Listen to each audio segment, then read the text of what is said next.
So far, where have we gotten to? We started summarizing what general equilibrium was.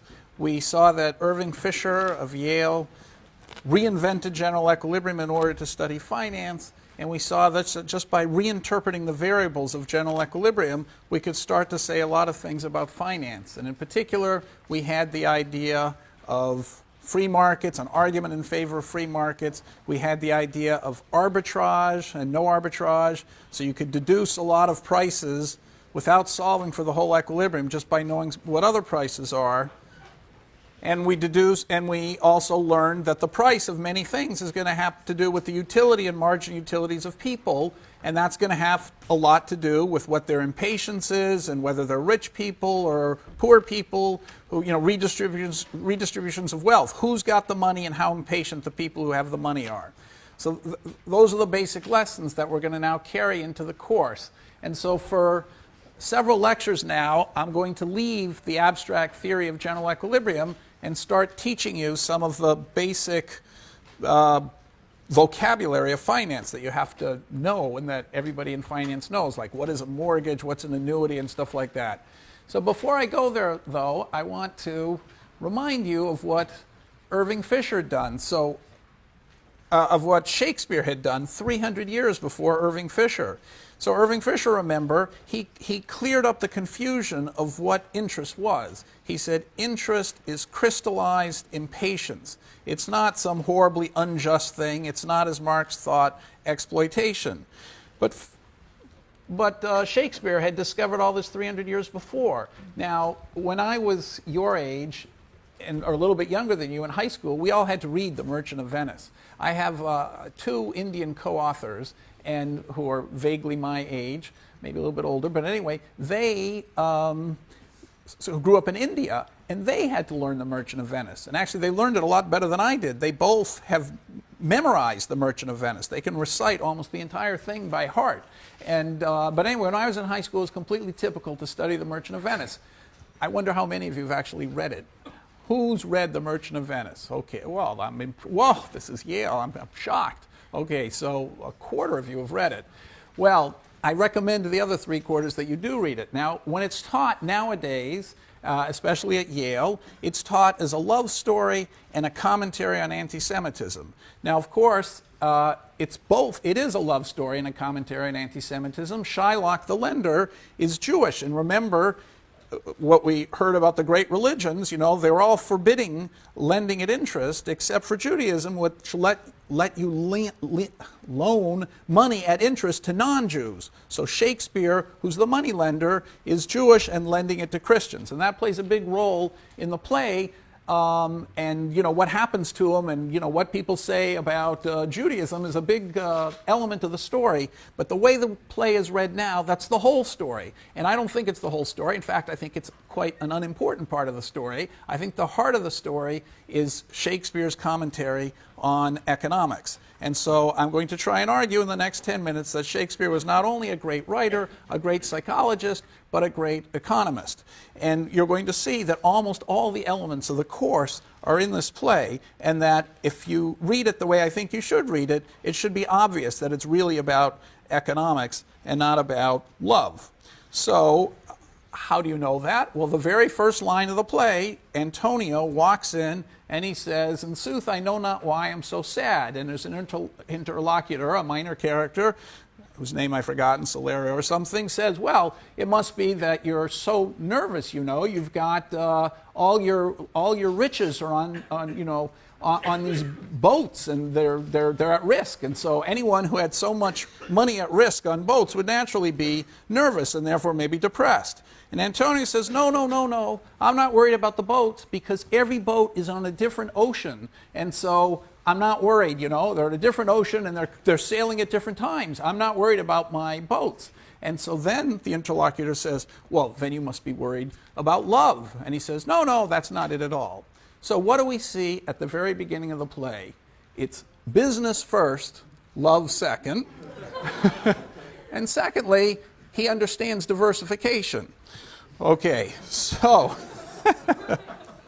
now, what is the plot of the play? Bassanio, who Harold Bloom, so it happens that I went to talk to Harold Bloom. I saw him in the Whitney Humanities Center, one of Yale's greatest scholars, and he's sort of a polymath. He knows about everything, but including about Shakespeare, and he is a much advertised photographic memory. So I happened to run into him at the Whitney Humanities Center, actually in the men's room of the Whitney Humanities Center, and I asked, while we were there, I asked him about the Merchant of Venice and whether he happened to remember the rate of interest that Shylock ends up charging Antonio. And he said,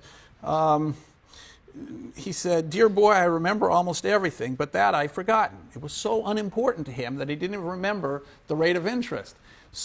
But he said, "I happened to be lecturing about the Merchant of Venice in my class this afternoon." So I went and heard his lecture on the Merchant of Venice. So Bassanio, who's one of the heroes of the play, according to Harold Bloom, is a complete loser. He's the one who needs the money to woo Portia, who's this beautiful woman living outside of Venice. And so he's got to borrow a huge amount of money. So when he enters, he's described as a Venetian, a scholar, and a soldier. Now, whenever Shakespeare says a scholar and a soldier, sometimes it's not a Venetian, when he says that, the guy's always a great guy. So this occurs repeatedly so anyway, Bassanio comes in as a star. He's a Venetian, a scholar, a soldier. What more can you want to be? And so he needs the money to woo Portia, and he's got a business plan to do it. He's tried wooing her before, and it's come to nothing, and he's lost his money. But he says, if you shoot an arrow and you lose it, shoot an arrow again the same way, and then follow the second arrow more closely, and you'll figure out where the first arrow goes. So he's a man on a business venture with a business plan.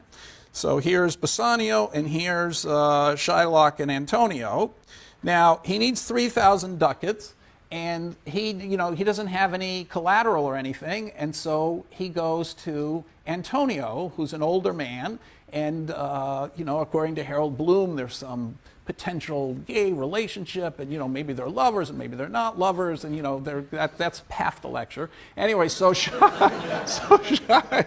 Shylock lends the money, 3,000 ducats, and it's so much money he has to borrow it from another money lender named Tubal, who's even richer than he is. Okay, so they argue over what the interest rate's got to be. And so Antonio says, oh dear, I've forgotten to change so this is out of order. So they argue over what the interest rate should be, and Antonio and Shylock make this argument. Antonio says, it's disgusting that you want to charge me interest. I mean, good Christians never charge interest. I'm appalled at you. It's because you're Jewish you're charging me interest. So he's throwing epithets and insults at Shylock, but really he just wants a low interest rate. And so Antonio says, Shylock, I would neither borrow nor lend by taking or giving interest, but to supply the ripe wants of my friend, I'll break a custom. So, ripe wants of my friend. That's saying because Bassanio was so impatient to get his hands on the money to find, Portia, she's going to get married if he doesn't hurry up and marry her himself, because of his impatience, he's willing to pay a high rate of interest.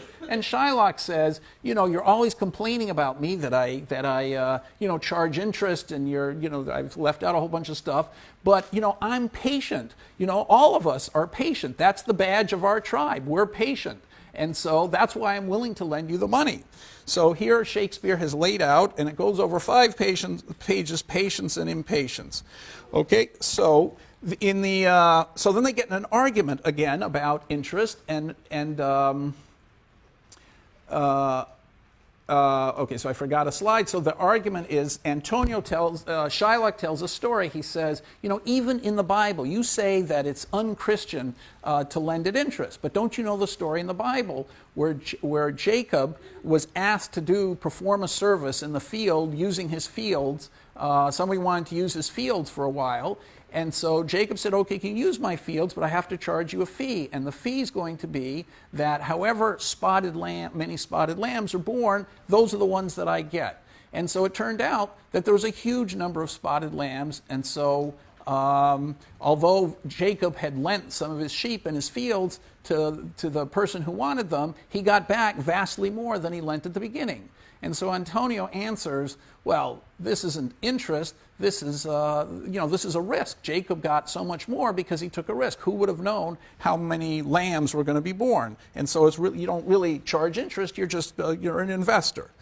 So they haggle over this for a while, and they come to the conclusion that he's going to lend the money. And so what is the interest that they actually end up charging, the thing that Harold Bloom couldn't remember? Well, 0. Okay, I'll lend you the money and take no doit of usance for my monies. Not a single interest for my money. But they have to negotiate something else, something besides the rate of interest. They have to negotiate the collateral. And so they say, go with me, blah, blah, blah, blah, blah, and then let the forfeit be nominated. If you don't pay, let the forfeit be an equal pound of your fair flesh to be cut off and taken, and what part of your body pleaseth me. Now, the other half of there were 2 lectures by Harold Bloom. The second half of the first lecture was, what part of the body is he really talking about? And there seemed to be only two possibilities, but so the heart and another possibility. And Harold Bloom favored the second possibility. But anyway, it's collateral that they're putting up for the loan. So, okay, so there's collateral. So now what happens? So what we found is that Shakespeare has understood the impatience theory of interest. You've got an impatient borrower and a patient lender, and it's the trade-off between patience and impatience which is going to decide what the rate of interest is. So that's already Irving Fisher's biggest message. And then the second thing he's noticed, which Irving Fisher didn't notice at all, is that, and this is going to be a large part of the rest of the course, how do we know these people are going to keep their promises? Why is Antonio going to keep his promises? Well, it's because he's putting up collateral. And Antonio is stepping in for Bassanio because his collateral is worth more than Bassanio's. You know, Shylock wants his pound of flesh, not Bassanio's pound of flesh. So, all right, so that's the beginning, by the way. Just how does the play unfold? It gets more interesting. So what happens is after getting his money, Bassanio then goes to woo fair Portia. And how does he woo her? Well, it turns out the way that her fabulously wealthy father has set up the marriage is there are 3 caskets, a gold one, a silver one, and a lead one. And he has to pick one. And one of them contains her picture, and if you get the one with her picture, you get to marry her. If you pick the wrong one, and here's the shocking thing, if you get the wrong one, you swear before you choose, if you choose wrong, never to speak to lady afterward in way of marriage. So not only don't you get Portia, you don't get anybody. So what is the purpose of this absurd contract? Well, the purpose is maybe to make sure that people who really want to marry her, maybe the father set it up so that only someone who really wanted to marry her would bother to enter this competition because the risk is so high. But another way of saying it is it gives an excuse to Shakespeare to talk about risk and return and how, you know, people who have a higher risk are going to expect a higher return. And Morocco's, you know, so they talk about risk and return. And Aragon basically says she's really not, you know, she's not that good looking to justify such a high risk. But anyway, all those other guys pick the wrong casket, and Bassanio picks the lead one and gets her. And so she becomes the wife. Now, of course, she's delighted by this. He's the one she wanted all along. And so she says, let me give you this ring. And, you know, this is yet a third contract. The first contract is the loan of Shylock. The second contract is the choosing the caskets, and, you know, a contract that you won't marry again if you choose wrong. And now we have a third contract, which is Portia deciding that she gives a ring to Bassanio, and she says, let this ring represent your love. And he says, when this ring parts from this finger, then parts life from hence. I'll never lose this ring. I'll never give it up. I love you so much. So, of course, the boats appear to sink. You know, calamity appears. My ships have all miscredited. You know, Shylock wants his collateral. So Portia now, who turns out to be incredibly wealthy. So we realize, again, the play's not about love. She's beautiful, but she's fabulously rich. Much richer than Shylock is. Much richer than Tubal was. They had to scrounge around to get the 3,000 ducats. She hands 6,000 ducats, and then 12,000 ducats, then 36,000 ducats. Says, look, you know, offer Shylock all this money. You know, tell him, here, I've got the money. Tell him not to take his pound of flesh. So they hold a trial to decide whether Shylock should get his pound of flesh or not. And so Shylock, by this time, is incredibly pissed off at, to say the least, at Antonio and Bassanio. And why is he so angry? Because, among other things, his daughter Jessica has run off with a Christian named Lorenzo and stolen his money. And so he yells, "My daughter, my ducats." And so she sells his, she sold his wife's ring for a monkey. And he said, or his ring that was given to him by his wife Leah, and he says, "I had it of Leah when I was a bachelor. I would not have given it for a wilderness of monkeys." So Shylock believes in keeping his promise. He would never have broken a promise. He never would have given away the ring that was given to him by his wife. He absolutely wouldn't do it. He believes in keeping promises, unlike everybody else in the play. His daughter, everybody, as we'll see. So another Lancelot says, "This making of Christians will raise the price of hogs." This Jewish girl Jessica has become a Christian, so now she's going to be able to eat pork, so it's going to increase the demand for pork and therefore raise the price of hogs. So Shakespeare, the play is full of economics. It's all about teaching economics. Okay, so anyway, they go to the trial, and Shylock thinks the guy's a complete fool. He doesn't understand interest. He doesn't understand the whole point of a marriage contract. I mean, not of a marriage contract, of a lending contract and getting interest. And basically he says, I got to skip over this a little quickly, he says, we've got a contract. Your city, the greatest commercial city in the world at that time, can't possibly survive if you don't uphold contracts. So if you deny me fie upon your law, there is no force in the decrees of Venice. I stand for judgment. I stand for keeping promises, and the law is supposed to enforce promises. I stand for law, is what Shylock says. Now, at the trial, who turns out to be the judge? Well, Portia has disguised herself as the judge, and she's actually the judge. And so she comes in and she has this famous line, "Who is the merchant here and which is the Jew?" So again, this confirms to me it's about economics. If it was about Judaism, it would be, who's the Christian and who's the Jew? She's saying, who's the borrower and who's the lender? That's how she comes in. And so then she says, you've got to show mercy. And this is the most famous line in the play, the quality of mercy, blah, blah. You all remember it, who've seen it. And he says, and then Bassanio says, "Look, I've got 6,000 ducats. I've got more than that. Take that." And he says, a contract is a contract. You've humiliated me. All kinds of humiliations have happened to me. I've got feelings too. I've been humiliated. I want the contract. And the contract says that I should get the pound of flesh. And so Bassanio says, to do a great right, do a little wrong. Okay, so, let him default. And so, so what does Portia say? What is the judgment? She has to play the judge. It seems like the whole city depends on enforcing contracts. And here it seems like a horrible thing to do. You're going to have to kill somebody. So what judgment can she possibly make? She says, well, the state has to enforce contracts, of course. Contracts have to be enforced.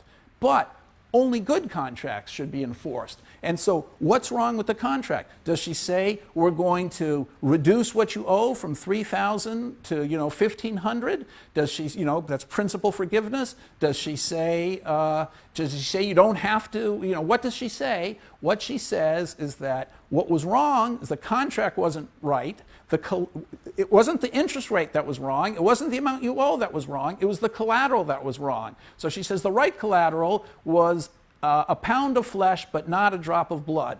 And so the state intervenes not to change the interest rate, not to change the principal, but to change the collateral. Okay, so all right, so that's going to turn out to be, the leverage was wrong. And so the second, so then the play ends with Bassanio asking the judge, he's so pleased that things have turned out right, if he can reward the judge. He doesn't know who the judge is. And he says, I've got all these ducats that I've just gotten. Why don't I give you some of the ducats? And the judge says, well, no, I don't want the ducats, but I notice you've got this ring on your finger. Why don't you give me that? And, he says, well, I can't do that. My Portia's, I've promised. And the judge says, well, give it to me anyway. And he gives her the ring. And so the play finally ends with her revealing herself, and he's incredibly embarrassed that he's given her the ring. So this is another contract broken, another default, and then he says, but I'm never going to default again. And Antonio steps in and says, you know, I'll guarantee again that he'll never default again. And of course, we all know that he's going to default. Okay, so the whole play is just about contracts and breaking contracts and figuring. So at first it's about what the rate of interest should be, then it switches to should contracts always be enforced, and yes, they should be enforced, but the enforcement should be the taking of collateral, and sometimes the amount of collateral put up is wrong. So that's going to be the conclusion of this course, that what went wrong in the last 2 years or 3 years was a horrible mistake about how much collateral to be put up, and the Fed, instead of just monitoring the interest rate, which is what you're taught in macroeconomics is supposed to do, should be monitoring collateral as well, and maybe even most importantly. So I'm now, okay, so with that introduction to the rest of the course, I don't know how convinced you are about Shakespeare the Economist, but anyway, let's now switch to learning some of the basic words of finance. So, okay, so I'm going to now follow pretty closely what the notes are. All right, so let's imagine a world where we've solved for the equilibrium. This could be the real world or in one of our models, and there are many time periods, not just 2 time periods. So let's suppose that as we're going to see in great detail later, suppose it's possible to pay money today in order to get $1 next year, or pay some amount of money today in order to get $1 in 2 years, or pay a different amount of money today to get $1 in 3 years. So pi t is the amount of money you pay today to get $1 at time t. That's called a zero, because there's no coupon, you just get something at the end. And so though we'll see next class, we're going to start talking about real markets and what the prices of all those zeros are. So anyway, that pi t is something that is traded in the market, and everybody at every hedge fund and every Wall Street bank knows what pi t is at the beginning of each day. Now, Fisher said, well, don't get too lost thinking about pi t, thinking about pt. Take out inflation. You have to make an expectation about what inflation is, but assuming you're right, you can figure out from these pi t's what pt is, the present value price. How much would you pay today in goods to get an apple at time t? Not $1 at time t, but an apple at time t. So it involves knowing what inflation is and what the price of apples is going to be at time t. So Fisher said, there's a lot of stuff you can do with the pi t's. There's also more important stuff you can do with the pt's, and you should always keep those in mind.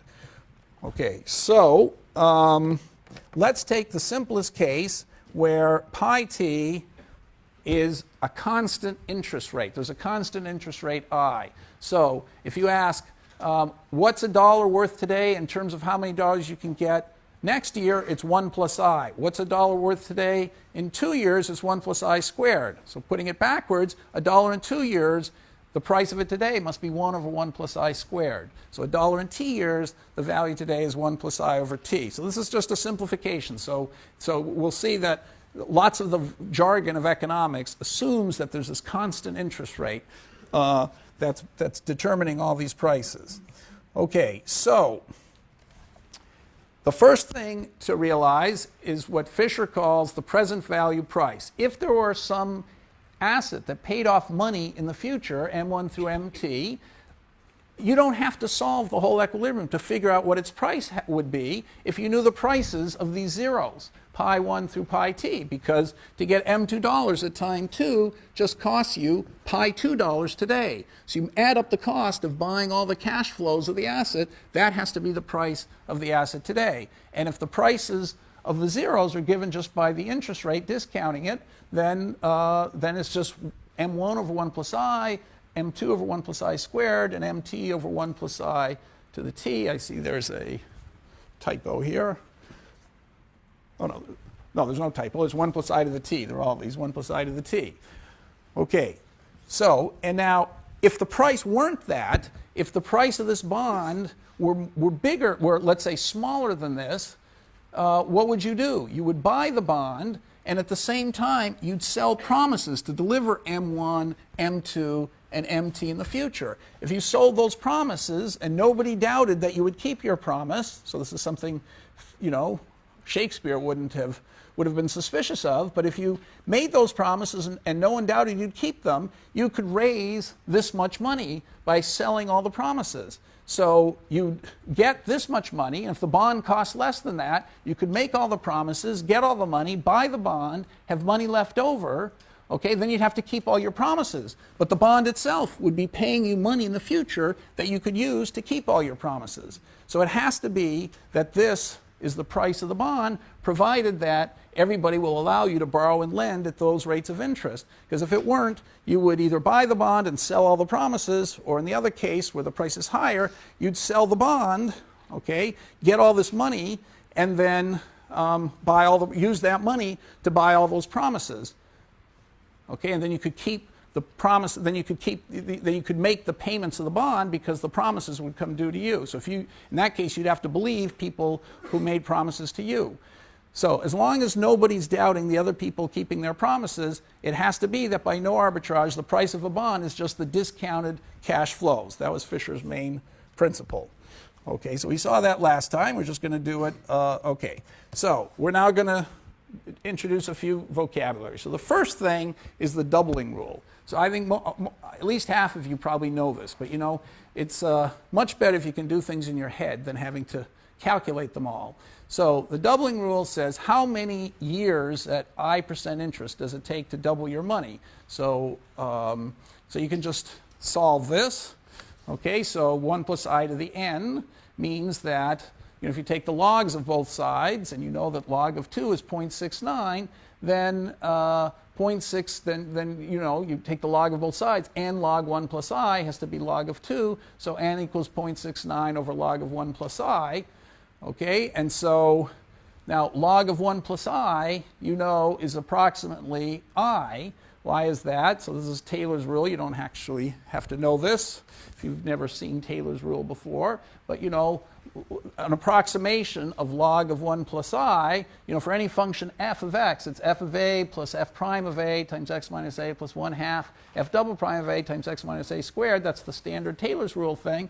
So therefore, log of 1 plus I is, you know, log of 1 is 0. So it's going to be 0 plus I, because the derivative of the log is 1 over x, and at x equals 1, that's 1 over 1. So it's 0 plus I, and then the second derivative is minus 1 over x squared, and at x equals 1, that's minus 1. So with the half here, the approximate log 1 plus I is approximately 0 plus I minus I squared over 2.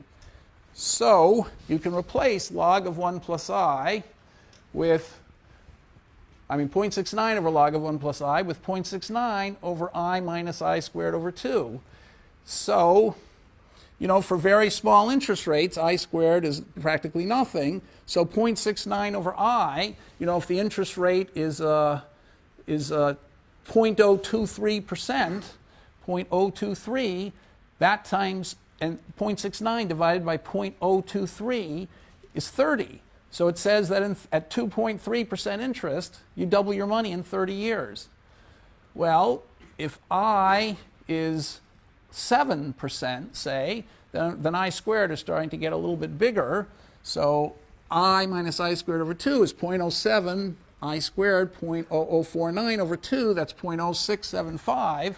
So if I put in I equals 0.07, it's 0.69 over 0.0675.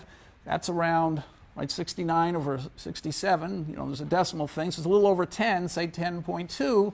That's like 0.72 over 0.07. So that's 0.72 is the doubling rule. To get, for interest rates around 7% or 6% or 4%, something like that, you know, you're going to divide not into 69 but into 72. So 72, you know, the interest rate is 0.07, right? Interest rate is a percent, so it's a decimal thing. So 0.07 or 0.06 is like 72 over 6. So at 6%, it takes 12 years to double your money. So the rule, the basic rule is, if you want to know how long it takes at 6% interest to double your money, you just take 72 divided by 6, and it's 12 years. If it's 8% interest, 72 over 8 is about 9 years. If it's 10% interest, it's a little over 7 years to double your money. Okay, and so that rule is incredibly useful to keep in your head because you can shock and amaze people by how fast you can compute things that, if you just remember that rule. So let's just check the rule, by the way. So suppose that you have $24 in the bank, okay, and you have 6% interest. So here I took the $24, you look at the top, you see that's the B1 number, and I've just multiplied it by the interest rate, 1.06. Okay, and so I keep doing that. Here I've multiplied the thing above it by 1.06 again. So I keep investing the money at 6% interest, and over here I've invested the money at 7% interest. Okay, so anyway, after 12 years, you see that $24, this is year 1. So at year 12, $24 has become 48. So it's a very good approximation. And so 7%, it's supposed to take a little over 10 years. So at 10 years, you're not quite there, but 11 years, you're past it. So you can see how, we're starting with 24, you can see how good the doubling rule is. Okay, so that's just something to keep. So we can now do in class lots of concrete examples without having to take out our calculators and stuff because we can do them in class, in your head. All right, so let's just do that now.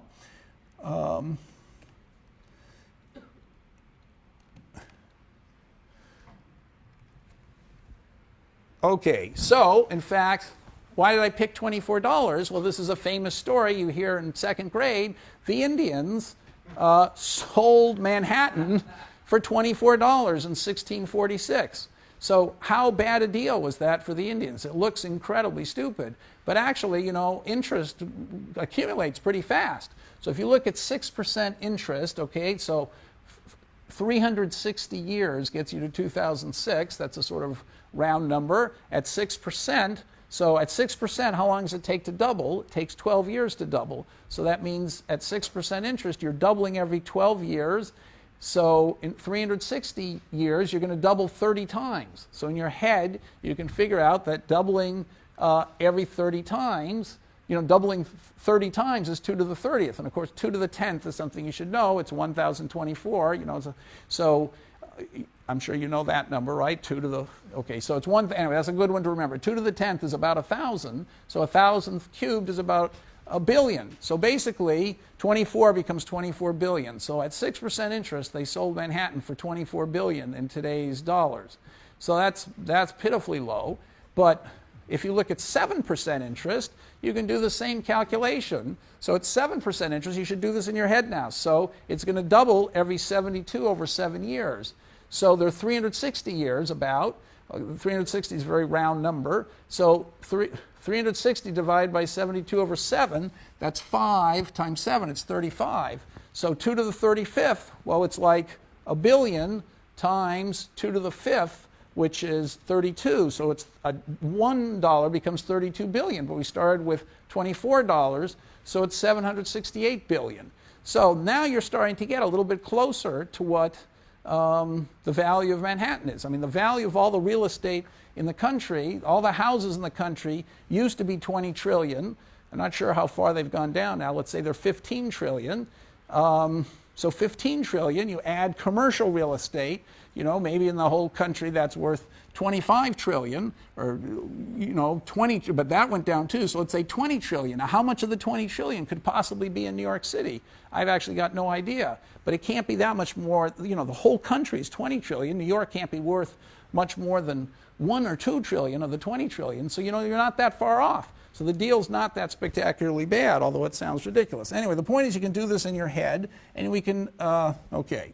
So now the next thing that you realize in this example is how huge a difference a percent makes. So why is that so important? Well, managers, hedge funds, we all charge a percent interest. So look at what's happening. I mean, if you look at our Indian, investment of 24, and you look, I don't know how many years you want to look over, but you can look over, 36 years. That's a sort of typical, you're young making an investment. When you get old, what's the, what's the difference? This was the 6% growth, and this was the 7% growth. This is the difference, and this is the I guess, the percentage difference. So it's 28%. Of course, I didn't label these, but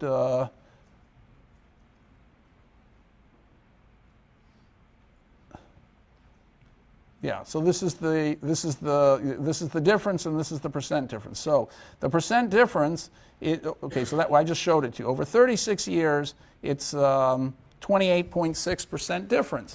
So a typical, you're putting money away right now. You might be giving it to some fund. You might be investing it in your, whatever fund you're investing in it, they could be charging 1% interest. And it seems, what's 1%? It's a tiny amount, 1%, But over 30 years, they're taking 28% of your money, 36 years. With the Indians, over 360 years, we saw that it was an astronomical amount that they took. They took almost all your money, right? So, look at the percentage that got taken. So 768 billion versus versus 24 billion. What could be? It's astounding. Okay, so giving 1% away to a money manager is giving away a fortune if you think you're going to stick with the money manager for a reasonable amount of time. So if you want the secret to how hedge funds make money, that's the first way they make it, the most important way. They charge a fee that sounds small, but it adds up over a few years, and it amounts to a huge amount of money. Now, you can make it much smaller. Why does it amount to so much money? Because the money that you put in the fund, you're keeping in the fund. So it's growing and growing and growing. So they're taking 1% of your $124 today. That sounds like nothing. But the money's still there. And now, 40 years later, they're taking 1% of a much bigger number. That's why the number gets to be so large. Okay. So that's the second thing. All right. So now, let's keep going. So that's the basic thing. So now let's go to define a few terms that everybody should know. What's a coupon bond? A coupon bond is the simplest kind of bond, the first one that was created, and it pays a fixed coupon, dollars, every period for T periods. The T is called the maturity. So it's defined by the coupon, which is the fixed payment it makes every year until period T, which is the maturity of the bond. And then it also, at the end of period T, pays a principal, okay, which is which is usually how the bond is denominated, the face value of the bond. It pays the principal or face value. So that's usually 100 or 1,000. So a coupon might be 666 106.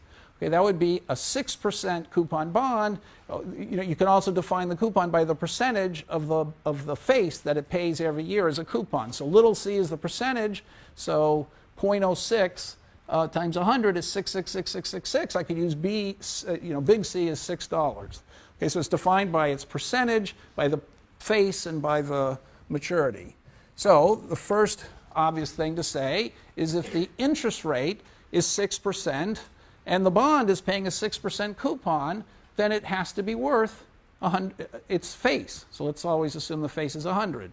So why is that? Because if okay, so why is that? It doesn't seem totally obvious because, the formula is you take 100 times C, that's the first payment, divided by 1 plus I, then 100 times C divided by 1 plus I squared, etc. It's not so obvious that's going to turn out to be equal to 100. But so you just have to think for a second why that should be. And the way to think of this is if you had $100 in the bank at 6% interest, you could get $106 the next year, take the 6 and spend it. You'd still have $100 in the bank. That would give you $6 again the next year. You could take that $6 and spend it. You'd still have $100 in the bank. You keep doing that until the last year when you've got $106. So at 6% interest, putting the money in the bank and spending the coupons would give you exactly the same cash flow as the bond's giving you. So therefore, whether you put the money at the bank at 6% interest or buy the bond, you're getting the same cash flow. So it has to be by no arbitrage that the initial outlay was the same. So it has to be $100. Okay, well that's obvious. Okay, now you can prove it many different ways. Now you could also imagine keeping a bond forever, paying 6% interest. Then you get, if $100 at 6% interest would give you $6 forever. So if there was 6% interest and you were getting $12 forever, how much would that be worth? At 6% interest, $12 forever. 6% interest, you get $12 every year forever. What's that? How many dollars is that worth originally? if the interest rate that all banks are giving, and the whole world's agreeing 6% is the rate of interest, and someone's offering to give you $12 every year forever, how much money in present value terms is he giving you? 200, right? Because 200 at 6% would give you $12 every year. Okay, so these are the most basic formulas to keep in mind. Okay, so those, you know, you may be hearing these things for the first time, so it takes a second to adjust to it, but there's no cleverness involved in figuring these out. Now, so we've got the doubling rule, we've got coupon bonds, and now, so that's simple. Now, somewhat subtler thing is an annuity. Okay, so an annuity pays you a fixed amount for a fixed number of years. So it doesn't pay the principal at the end. So it pays that C, that's supposed to be a capital C, it pays C, C, C, C for a fixed number of years. So it's a T period annuity. Now, annuities also can be changed in two important ways.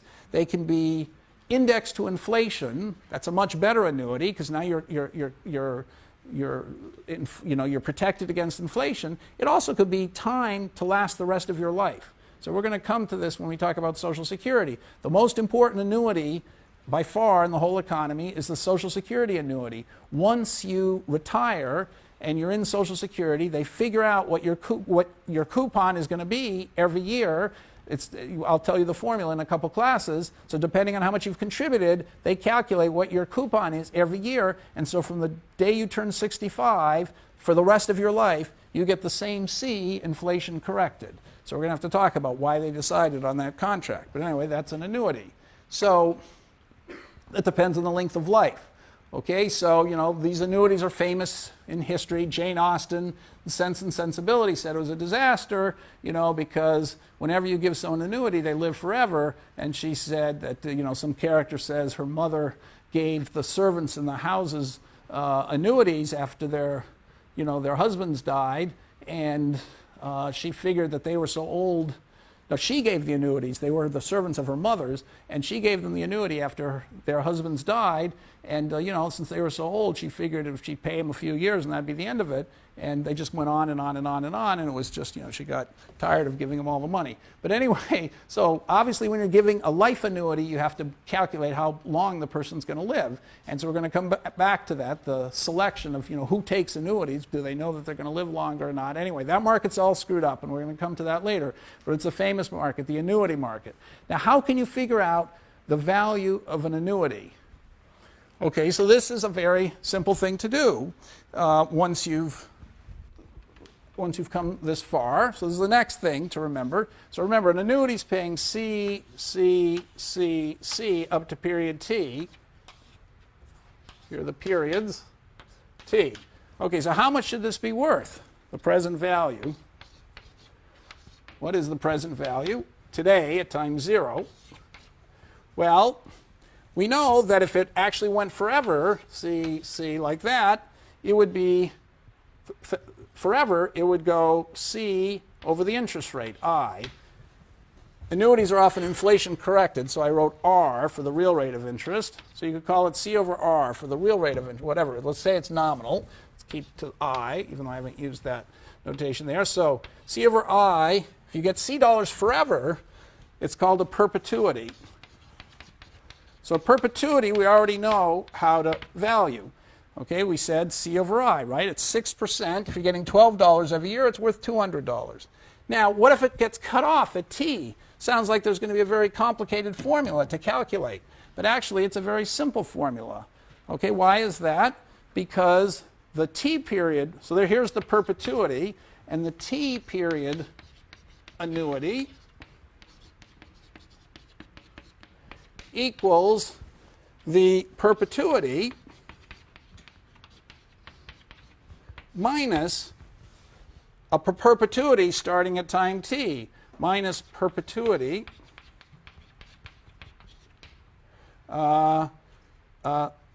contracted at time T. Right? So why is that? Here we have a perpetuity. At time 0, you say to someone, the state, the government says, we'll pay you and your descendants C dollars forever. Okay, now so we know what that's worth, C over I. Now we say, suppose the state tells you, we're going to pay you C until time t. What's that worth? Well, it's worth this, the whole thing, minus this part of it. But looked at from this point of view here, the whole part of it is just a perpetuity again. So it's just the perpetuity, which is C over I, minus C over I, another perpetuity here, but as of time t, because that's like the 0 time. The money's coming the next period forever, just like at time 0, the money came starting at period 1 forever. So at time t, starting 1 period later forever. So therefore, it's this divided by 1 plus I to the t. Okay, so it's just C over I times 1 minus 1 over 1 plus I to the t. So this is the next thing you have to memorize, unfortunately, but there are only a few things you have to memorize. So this is a very famous formula for the value of an annuity. Okay, so how do you, okay, so let's just do an example. Suppose somebody, maybe I can just do the same examples. Okay, so you got the proof of that, right? This is no surprise. Okay, remember the whole perpetuity is obviously, it's 6%. I mean, let's just think of something at 6%. So let's do the 6% annuity. At 6%, it's worth 6% perpetuity, $6, what am I saying? At 6% interest,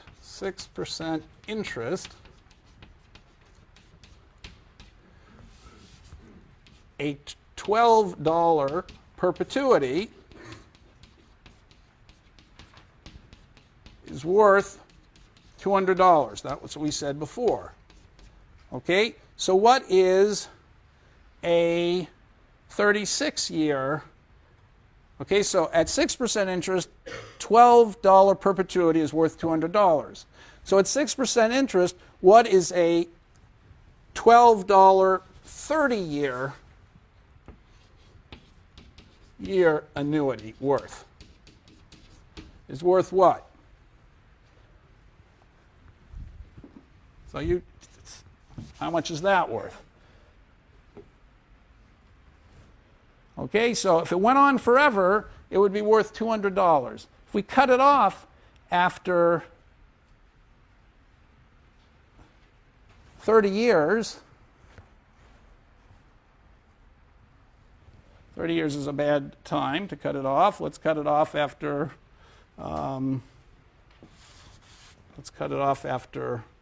24 years.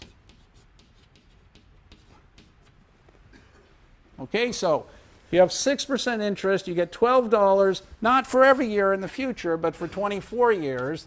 How much is it worth? Well, it can't be worth $200 because it would be worth $200 if it went forever. So it's worth less than $200. But how much less? So my uncle died, left my sister an annuity. She just had no idea what the annuity was worth. So do you have any idea what it's worth? Yep. Okay, it is. And how did you get that? Well, the doubling rule is that at 6% interest, it takes 12 years to double your money. Yep. So in 24 years, you're going to quadruple your money. Yep. And then you just put that 4 into the equation again. So it's 1 minus a quarter. So that's 3/4, and 3/4 times the 200 we got before is 150. Exactly. Exactly right what he said. So does everybody get that? So let's say we have, let's try another one. Okay, so let's suppose I tell you, so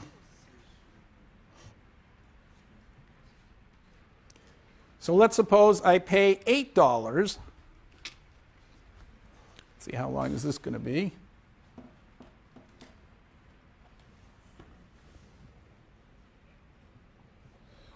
Okay, suppose, let's make the, okay, let me say that again, just in case you didn't follow that, because I'm going to give a slightly harder one this time. So he's saying, how do you figure out the value of an annuity? Something by next class you'll be able to do in your head.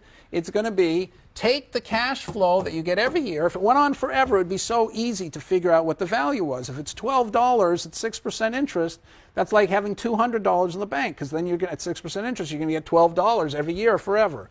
Okay, so we know that $12 a year forever is clearly $200. That's C over I. 12 over 0.06 is $200. But it's going to get cut off in year 24. So we're going to lose all this future stuff. But the future is not worth very much. Why isn't it worth very much? Because, you know, by the time we get here, we've already discounted by a lot. So $1 starting here is actually only a quarter of $1 starting back here. Because in 24 years at 6% interest, you've doubled twice. So it's worth a quarter. So you just take a quarter of the same annuity. So it's 1 minus, it's a 1 minus a quarter of the same annuity, so the one that ends in 24 years is like 3/4 of the value of the perpetuity. 3/4 of 200 is 150. Okay, that's how we did it. So let's just try a slightly, let's reverse the thing. Suppose we know the present value is 100. Suppose we know the present value is 100. You're now the company, and you're trying to figure out how much to pay. Okay, so what is the C going to be? Let's say it's 8% interest. Okay, and I'll just do the same example in the notes. Okay, in 30 years, a typical thing, so it's not going to work out exactly evenly. So 8% interest for 30 years. Okay, so we know it's worth 100. All right, so let's get rid of all the irrelevant stuff so you don't have the board cluttered. We've got something that's worth 100. Here's the formula down here. So the thing is worth 100. You know the interest rate is 8% now, and it's a 30-year annuity. So if somebody tells you the interest rate's 8% these days, you're going to get a 30-year annuity. You've got $100 to invest. You go to the annuities company, the insurance company, you tell them, I want an annuity. How much should they give you every year? Well, you just have to figure out what C is. So you put C over 0.08. Okay, so what does that tell you? What would that be if it was a, what would they be paying you if it was a perpetuity? They'd be,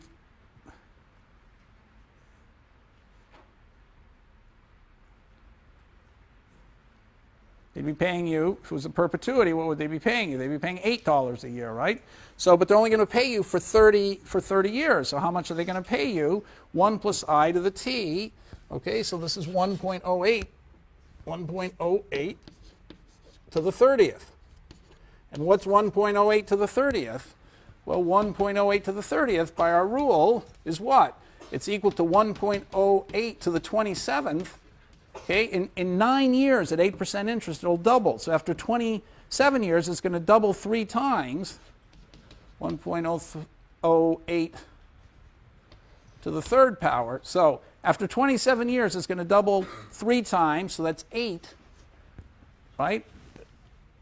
2 to the 3rd power is 8. And then at 8% over 3 years, it goes 8 goes to 108 goes to about 116 goes to about 124. But you know it's going to grow a little faster because 1.08 times 1.08 is a little bit more than 1.16.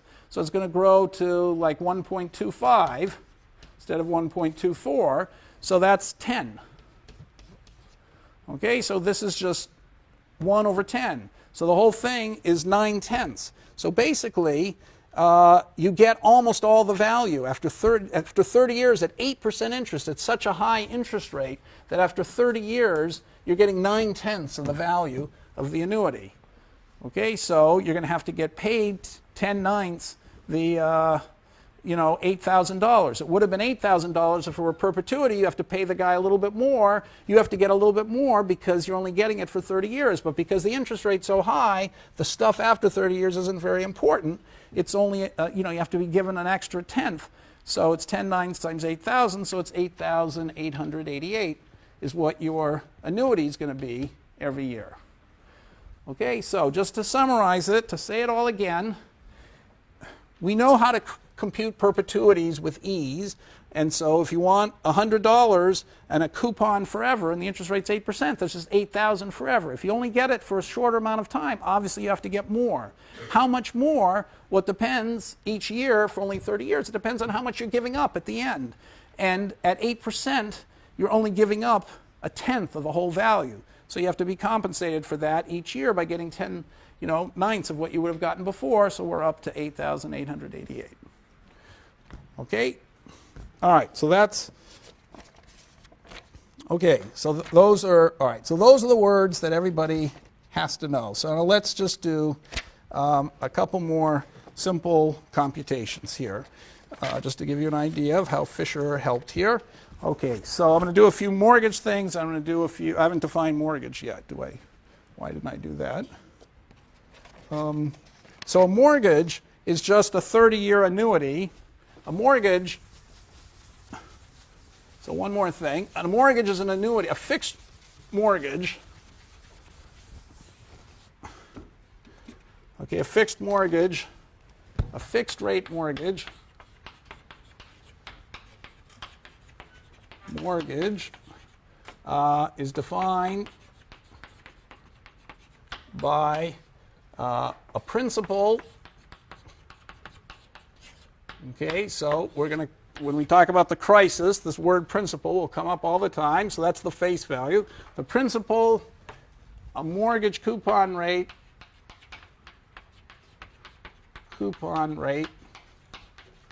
and a principal mortgage coupon rate, and a maturity.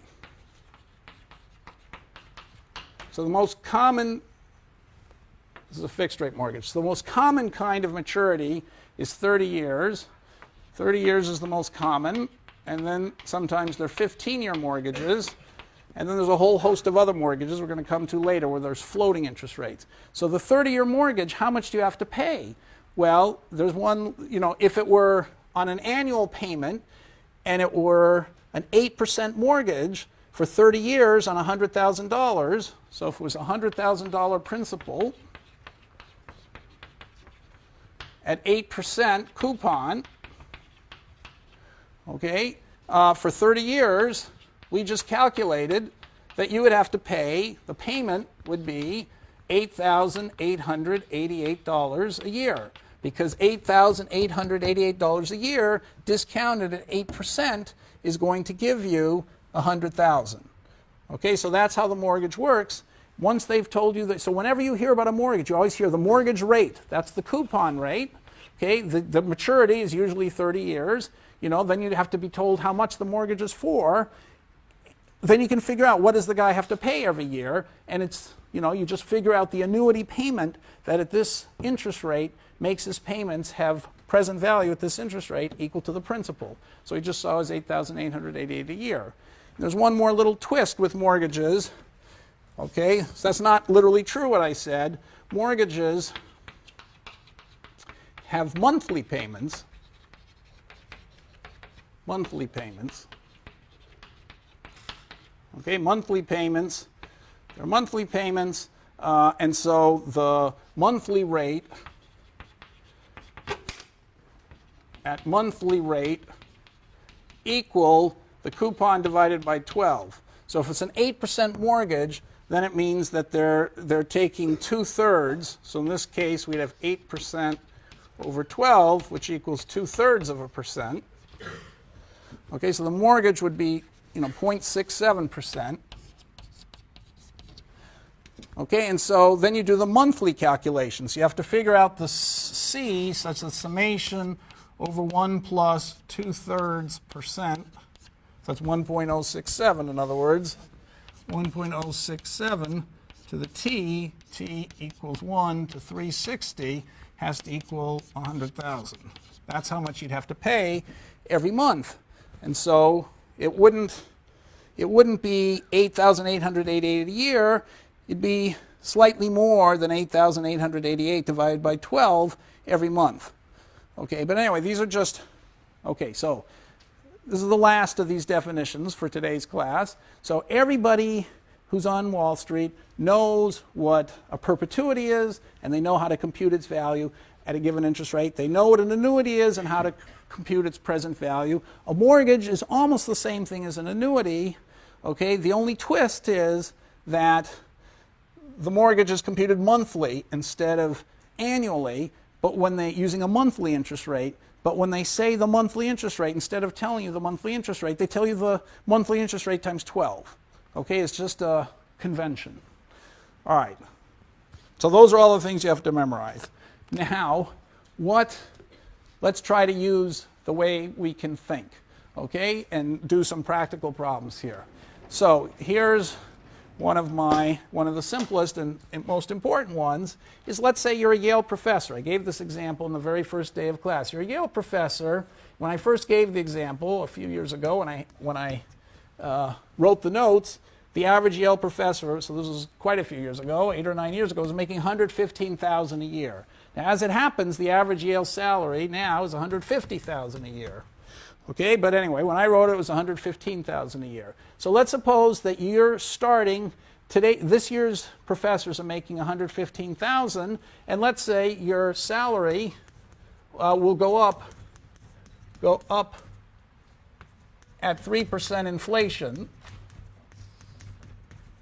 every year. Okay, so and that's inflation that's equal to the general inflation. So your salary is keeping pace with general inflation and no more. So professors, you know, we're not doing that well. So the salary is $115,000. Now it would be $150,000. But anyway, it was $115,000 on average. And let's say you're just going to be kept up with inflation. You know, you're going to be told every year you have a 3% raise, but that's just going to keep you up with inflation. Now you know you're going to work for 30 years, let's say, 30 years, and retire for 30 years. A little ambitious about how long you're going to live, but let's just suppose that's what you think. You're going to live for 30 years after that. So how much should you spend every year? Well, you can't answer that. And let's say you want level real consumption.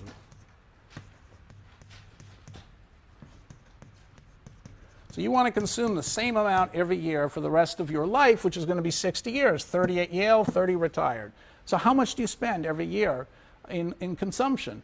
Okay, well, you can't answer that until you know the interest rate. So let's say the interest rate, the nominal interest rate,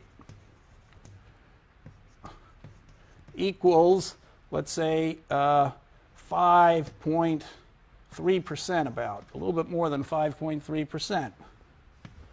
Okay, so if the nominal interest rate is 5.3%, inflation, you know, is going to be 3%, and you've got $115,000 coming, going up with inflation every year. How are you ever going to figure out how much to spend starting next year when your job starts?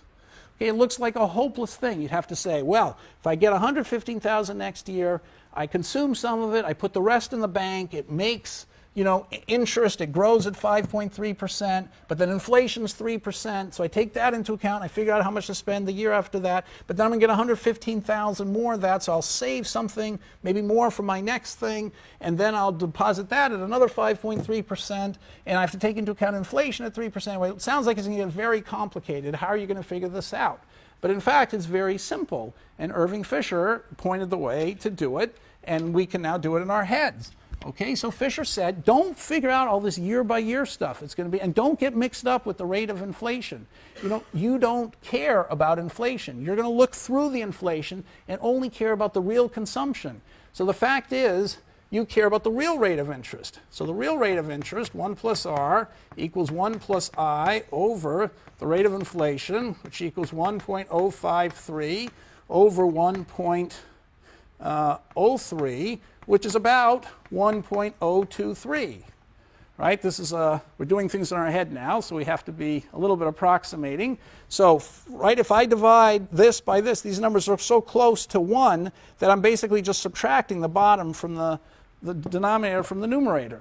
If I multiply 1 plus g times 1 plus I, all right, 1 plus g times 1 plus r, that's going to equal 1 plus g plus r plus rg, and if r is very close, you know, is 0.03 and r is if this is 0.02 and this is 0.03, then the multiplication is 0.006, so this is practically irrelevant. So multiplying numbers like this or dividing them is just like adding these things. So it's just like taking this term and subtracting that.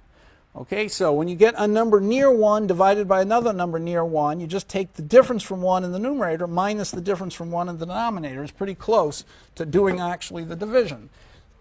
Okay, so this is about 2.3% interest. So the real interest rate is about 2.3%. So Fisher would say, aha, use the real rate of interest. You're getting 115,000 real payments every year for 30 years at a real interest rate of 2.3%. But we know what that is. So what is 115,000 of real dollars every year at a real rate of 0.023%? Well, remember what our formula was. It's the cash you're getting every year. If it were perpetuity, you got it every year forever, it would just be the cash you're getting divided by the interest. So 115,000, that's over 1/10 of a million, every year forever at 2.3% interest. That would be worth, that's 5 million so far.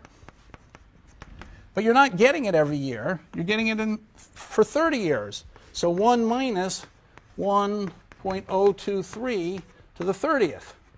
Okay, so what's that equal to?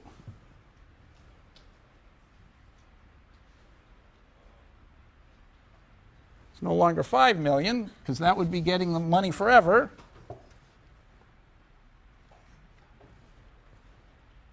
Okay, 1.023 to the 30th is what?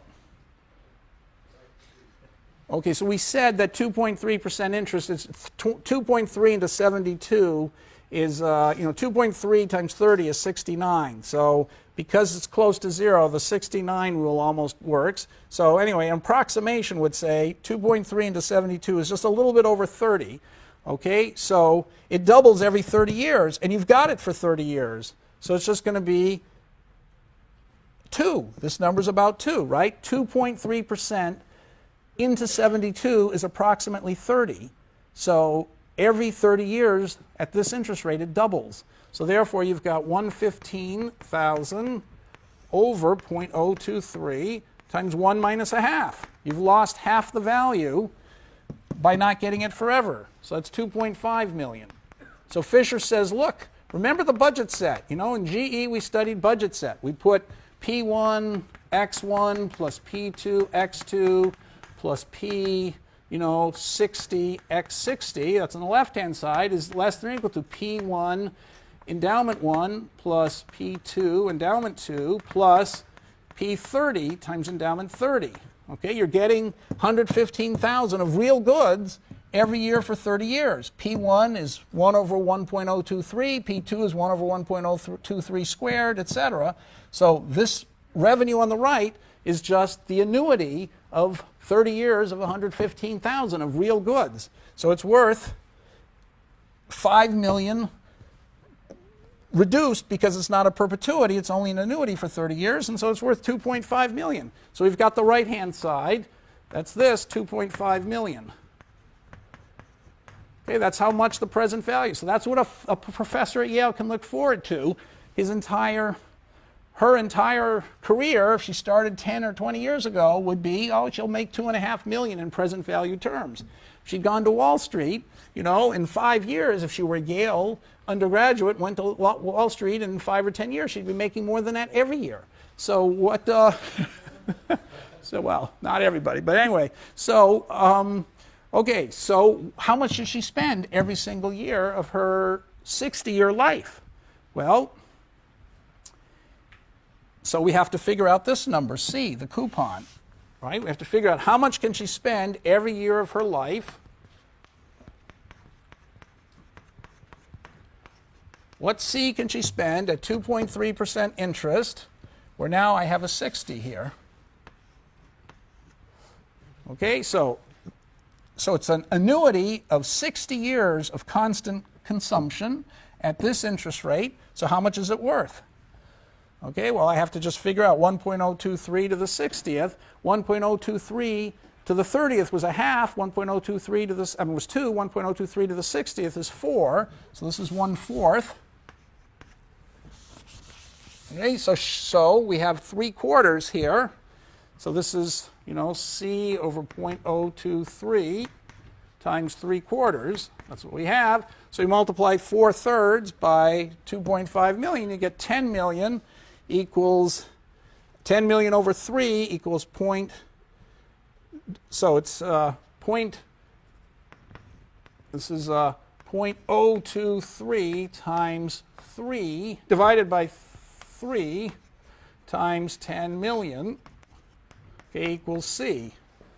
Okay, and so that's like 76,000 something. Okay, 3 into 0.023 is 76, and then you have to figure out, what decimal place you're at, and it's going to be more, it's going to be less than 115,000. So it's got to be some number that's close, some reasonable percentage of 115,000. So it works out to 76,000. So that's it. You could do that in your head. I mean, not today, but after looking at it for, by next time you'll be able to do that in your head. So this professor can figure out what you should do. Seems like a hard problem. It's life. You've got to figure out what to do every year, and now you know how to do it very easily. Okay, so any questions about this? I want to do one more little example. All right, so let's do a harder example.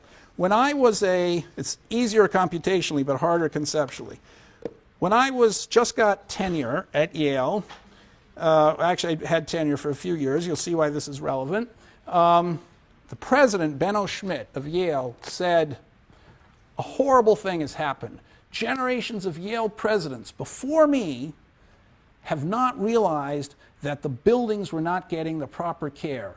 There's deferred maintenance. Generation after generation did no fixing up of the buildings. I'm the first president who's going to act responsibly and fix up the buildings. And he said, I'm going to fix up the buildings. And I can tell you that I've hired these planners, and they've come and done an exhaustive study, and we have to spend $100 million a year for 10 years, each year, I said each year for 10 years to fix up the buildings properly. So that plan, by the way, is the thing that got turned into fixing one college a year. So $100 million for 10 years, that's what we need. These presidents before me have overlooked it. They've spent as if we don't have to keep up the buildings. I've recognized the problem. I'm going to correct it. This is a huge expense they didn't take into account. We have to reduce the budget. So how much do you reduce the budget by? How many cuts should he have made in his in that first year? How would you figure out what to do? Okay, so what he did is he recommended firing 15% of the faculty, which didn't go over very well. And the faculty, it was an amazing thing. How can there's no structure at Yale. The president runs Yale. There's no Senate. There's no labor union. There's no nothing. It's just the president. Suppose the president announces, I'm going to get rid of 15% of the faculty. What is the faculty supposed to do? So, there's no mechanism. So what happened is the old deans, who are no longer deans, they were just old, almost all of them were men again, I guess old guys, they got together and said, well, we have no power, we have no position, but we used to be deans at Yale. It's up to us to do something. We're going to appoint a committee who's going to examine the logic of the president's decision. So we're going to appoint 6 people that we're going to pick out of the blue, and they're going to make a report to the faculty and tell us what to do. So I was one of the 6, and the other 5 guys were pretty nervous. Well, we all were nervous about actually getting up in front of the president and the provost and the dean and saying that it was all wrong and he shouldn't do this. So, but we had tenure. So we could get up and say whatever the hell we wanted to. Okay, so what did I say? What would you have said if you were me? Okay, now the whole budget of Yale was $1 billion equals annual budget. A lot of things you can't cut. So notice $100 million a year is 10% of the annual budget. Okay, so he basically said, well, we've got $100 million a year. We ought to cut out, 10% of the budget, and since there's some things we can't get rid of, we got to keep making fixed payments, and the faculty something, of course I'm not going to fire the tenured faculty, I'm going to fire, people who aren't tenured, and when faculty retire, I just won't hire anyone to replace them. That's how I'm going to get rid of the faculty. That's how he got to 15%. So what would you have done? What would you have said if you were me? Don't do it. But what else would you have said? What calculation can you do? So you know now what to say, yet you can't think of what to say. So what would you say? So I'll come to you in a second. What's a reasonable number? How would you think of a reasonable number? Let's take his facts as correct. In fact, they didn't turn out to be that far off. I mean, the people he hired were pretty good at assessing how much stuff needed to be done. Yes? Well, I guess the first thing you do is figure out what a 10-year, $100 million annuity would be worth. Yeah? And then what? Okay, so that's a good start. He says the first thing he'd do is he'd think about what a 10-year annuity at $100 million a year is worth. Okay? So why would he want to do that? So that's good. That's what he should do. That's how I started, but what's the relevance of that? Yep. And if you got that lump sum now, you can pay for it. Right? So he could... Without having to fire everybody. Okay, so he could say, alumni, please do something about, it's $1 billion, not quite, something less than $1 billion. We'll figure it out in a minute. So alumni, please hand over, $750 million, and I won't have to fire my faculty. Okay, he could try that. What if the alumni didn't come through? Now I know you're going to say something, but I'm going to give a couple more people a chance. Back there, yep. It might be cheaper short a annuity, and that way, if it actually turns out to be less, then you have to save something. So you would short a 10-year annuity. Okay, what were you going to say? Well, you may have to pay for the colleges for like 10 years or 12 years, or how many years you're getting them, that the faculty are like perpetuities, and you pay for them like the entire time. Yep. So if you calculate the C over I for a professor, it's probably a lot more than he was estimating, and then just see how many of those it would take to compensate for the annuity. Okay, now we're on the right track, exactly. So I'm going to go a step further. I went a step further. I said, Yale is forever. So what he's telling us, is that we need to catch up to where we should be to make up for all that lost, maintenance. He's not saying, by the way, that the presidents who built, the colleges in the 1920s and stuff weren't paying attention to the physical plant. He was talking about the few generations before him. So once we make up for those losses and then return to a steady state, after spending the $100 million a year for 10 years, we'll be back to Yale in a steady state. Yale's going to go on forever. So the point is, why should the next 10 years generation pay for something that's going to, make Yale better for the whole infinite future of Yale? So I said, how much would every generation, not just today, but forever in the future, have to consume less in order to make up for this one-shot problem, this deferred maintenance that a couple generations of Yale presidents didn't put in? So in other words, I would figure out the present value of the 10-year, 100 mil annuity, okay, and then I would set that equal to what coupon perpetuity gives you the same present value. Okay, so, all right, so how can you figure that out? So, in other words, if you lose $100 million for 10 years, that's equivalent to how much less for every year. Okay, so it turns out to be quite a big difference. So it depends on what the interest rate is. So let's say, now it happens that Yale has an interest rate. Yale always uses this 5% rule. So if you take R equal to 5%, that's supposedly the money Yale, after inflation, is confident that it can get on its endowment. usually it thinks it can get more, you'd figure out what the annuity value is of 100 million. Okay, so I'm over time. So anyway, we're going to have to, so the punchline is it comes to 32 million a year, not 100 million a year. We'll do this calculation next time. And you don't need to fire 15% of the faculty to get 32 million a year. So we'll start next time.